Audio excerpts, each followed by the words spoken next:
And you've got to feel when RS's early mid-game push with siege tanks and vultures comes around, Stork is not going to be able to do anything. I don't think Stork is actually going to be able to do anything when that push comes around.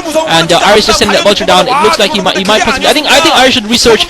I think with the tactical information, scouting information that RS has over Stork, I think he should be researching siege tech and not spider mines. I don't think he should be researching spider mines to start with. I think don't think there's any need for that. I think what Stork. I don't think RS should worry about revealing his siege tank too early. I think he should just push down that ramp and take down Stork's gateway and stop him from producing from any more units from that. Force him to build a second gateway at his base and use that to produce any units that he wants to produce. But thus far, RS has not done that. Stork now using that tech thief. RS had focused that gateway and taken it down. Stork wouldn't have had to build another gateway before starting up that robotics facility, and that is going to give Stork a glimmer of hope if he can damage RS's economy. The question is, will he be able to do any damage? It's going to be some time before he can get Reavers out, and because he's only just building that robotics facility, and RS is going to have that push firmly planted in Stork's mouth long before Stork has a chance to get that Reaver out. And RS now pushing forward with a couple of tanks, a couple of marines, and a few vultures. He's going to take down that gateway and pylon, and that's crucial. Actually, taking down the pylon is enough. It's crucial that he obviously takes that down because he doesn't want Stork to be producing zealots to slow down his reinforcements. He doesn't want Stork cutting them off at the back. Stork has done that quite effectively before. I think Stork, with the use of a robotics facility, could still cut off RS's gateway, RS's reinforcements by dropping a couple of zealots behind the lines. But Stork has got no gateways and he's got no units at the moment. He's only got 2 dragoons and 2 zealots and a single photon cannon. I'm not sure what that's going to be able to do. He's building more gateways in his main, but it's going to be a long time before those gateways come out. And we're having a similar scenario here. I think that strategy for going for that Nexus was just absolutely ridiculous by Stork. I'm not sure what he was trying to achieve by going for that Nexus after his rush failed. There was no chance in that respect. I guess he thought that RS, realizing that he blocked off Stork's rush, would potentially try to fast expand to try and take an economic advantage from the fact that he blocked Stork's rush. I think that's why Stork went for that strategy. Stork was just trying to block off that ramp with pylons.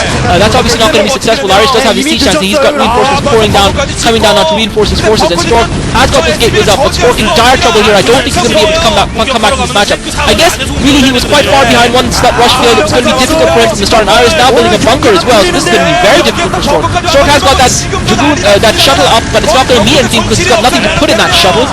His robotics facility might be complete, but that robotics support base might be complete, but the robotics facility is going to be dead. And that Reaver pops out just in time. It gets loaded up in that shuttle, and now that Reaver comes down, RS has not sieged those tanks. RS needs to siege those tanks so he can take that Reaver out. That Reaver doing damage. Stork microing excellently. This is Stork's only hope in this game. Try and do some damage. Reaver hasn't fired a Scarab yet. Reaver now fires a Scarab. Some guy is PMing me right now. It's really annoying. Reaver now fires the Scarab. Reaver managed to take out a couple of tanks, and Stork still has that Reaver surviving. But he has lost a lot of probes in the process. The fact that he does have an expansion will help him cope with that loss. But he's having to waste Scarabs just to simply take out Spider Mines now, and he's in massive trouble here. He's out to try and put up a photon cannon. RS with those vultures inside his main. RS with reinforcements arriving. RS needs more reinforcements now because Stork just hanging on with the skill of his teeth there. Stork can survive this rush. He might have a hope here in this game because he does have that expansion to the left at the 6 o'clock position that is with a lot of probes in it. And Stork once again showing how excellent his Dragoon micro is. RS has made those Spider Mines, and that robotics facility goes up, so there will be no more Reavers for Stork. And Stork, you still got to give RS a decisive advantage here in this game. And RS just trying to take that Reaver down with that siege tank, maneuvering around. He's also put his barracks down inside Stork's main. Another Scarab shot goes off. That tank barely survives that Scarab shot. Stork is trying to get those Dragoons into that siege tank. A great micro by both players here. Stork really using absolutely nothing to maximum advantage. He's got nothing on the ground. Brilliant micro by Stork, microing that Dragoon into the siege tank. Absolutely genius micro by Stork, and great play here by Stork. Stork really just fighting when you thought he shouldn't be able to. He got that shuttle out, and that Reaver popped out, and it got into the shuttle in seconds, and he's been holding on by virtue of that Reaver. The fact that he does have that expansion to the 6 o'clock position is giving him a chance in this game. And again, great micro by Stork. He micros that Spider Mine. He actually lured that Vulture Spider Mine into the range of the Photon Cannon and the Dragoon, and managed to take it out by that. Although RS is slowly but surely increasing his stranglehold on Stork's base, Stork managed to take out one other Vulture with that Reaver Scarab. The problem, and then finally the shuttle gets taken down from that range, so that range finally taking the shuttle down. The question is if Stork has bought himself enough time. He's definitely killed off a lot of siege tanks. RS needs to get another siege tank in there ASAP and set up that contain again, because otherwise Stork is going to continue to produce from those gateways. Stork does have a couple of photon cannons, but crucially, RS has Spider Mines right outside those gateways, preventing Stork from moving out. And Stork is trying to put up photon cannons. And now RS is going with those vultures. He doesn't care about the photon cannon. The single photon cannon is going to try and hurt as many of Stork's probes as possible. And it does look like that contain then is going to fail. Stork loses another 2 units Stork definitely in trouble here, but he does have the economy advantage from that base in the 6 o'clock position that has kept him in the game thus far. He loses another Dragoon. He is pumping from 3 gateways. What Iris needs to do is he needs to get another tank out. He's pumping a lot of raids. I don't understand why he hasn't sent another tank out, and Iris really is letting this game slip from his grasp. And Iris is now building an expansion. This is a mistake. Iris should have kept the pressure on Stork, and he's now got that siege tank up, and he needs to set that up behind. And this is a mistake by Iris. Those Dragoons might come in. He needs to set the tank up behind that bunker first. He needs to slowly set up his contain. Stork micros those Dragoons within range of the tank, and the bunker is able to hit those Dragoons, so that tank is going to survive.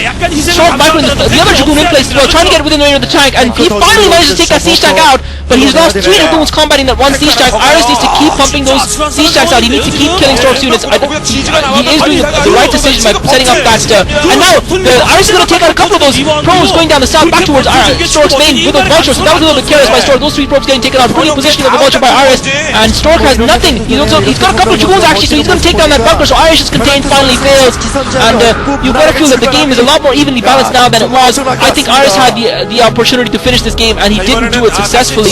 He didn't close the noose when he had the chance, playing a low micro game, and now he's allowed Stork back into the game. Stork, though, you've got to give him all credit. He played brilliantly. I think Iris' mistake was the fact that he switched to that command center. I think if Iris was still maintaining the pressure on Stork, if he hadn't gone for that command center, if he still kept pumping tanks out, once he got those raids out, he would have been able to win the game. The question is how much of an economic, if any, advantage Iris is going to have. And Iris now with that drop kick is going to give it a drop. Stork trying to counter with those 3 Dragoons. That's not going to be very effective. Iris, great micro here, using that micro chip with the shuttle to counter those Dragoons, and now setting up these siege tanks. The fact is that Stork doesn't have a lot of reinforcements on the ground. Stork doesn't have a shuttle, so he's going to need to produce a shuttle soon. Iris, with 3 raids, is going to be able to counter that. Stork trying to build that photon cannon up to counter that drop. He's anticipated that drop. As soon as he saw that dropship, Stork, brilliant tactical calculation by Stork. As soon as he saw that dropship, he started setting up that photon cannon right at the edge of that hill, realizing that Iris is going to be dropping on top of it. But I don't think that photon cannon is going to be up in time. Iris has dropped those 2 tanks. He's going to set them up in siege, but that photon cannon is going to die. So that expansion is going to be taken down off Stork, and any economic advantage that he had is going to be nullified.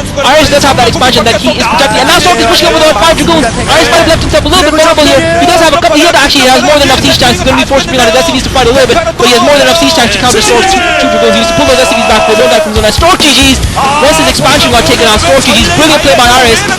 Stork tenacious in his defense, like the last game, but Iris having the advantage, not letting go. I did feel that he let the pressure up a little bit on Stork by not persisting with that push, but in the end, his decision making paid off, and Iris with a comfortable victory. We did expect him to win on Hitchhiker. Stork's strategy was unexpected and definitely not the best.